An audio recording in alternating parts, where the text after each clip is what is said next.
So ayan mga paps, ito nga pala yung ginagawa natin pag nagpe-prepare tayo ng pagkain ng mga nakaposter sa akin na mga poor babies na inaalagaan natin.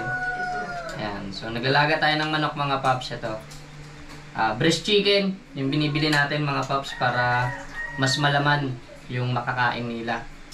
Ayan. So ngayon mga paps, pag napakuluan na natin to, hindi natin to hinahaluan mga paps ng kahit anong pampalasa. Papakuluan lang natin sa tubig. Tapos yung pinagkuluan mga paps, ito yung pansasabaw natin kasi hahaluan natin to ng kanin tsaka dog food. Tapos mga paps, pag napalamig na natin yung manok na nilaga natin, itong breast chicken, ayan, tsaka natin iimayin mga paps.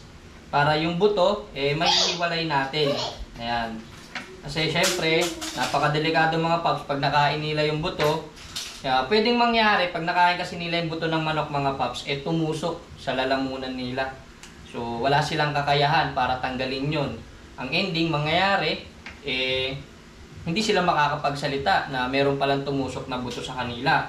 So ngayon, hindi magiging maganda yung pakiramdam nila at unti-unti mga paps, pag napabayaan yun, ikakasawi ng buhay nila yon. Kaya dapat mga paps, hihimayin natin to. Huwag natin papakain yung buto. Yan, hihimayin natin. Tapos yan mga paps, lalagyan natin ng kanin, yung pinagkuluan ng manok. Ito yung pinakasabaw mga paps.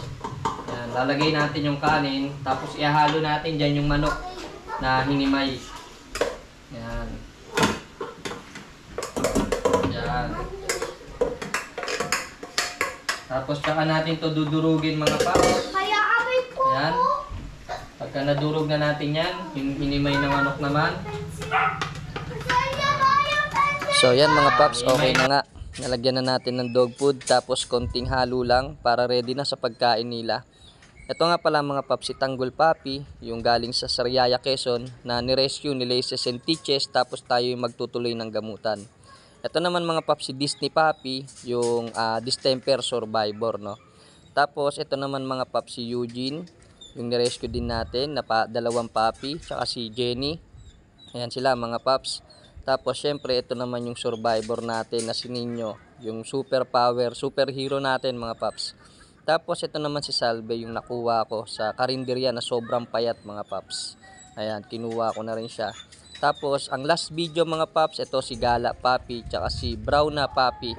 Ayan, nirescue din natin yung dalawa mga paps. So maraming salamat sa mga sumusuporta.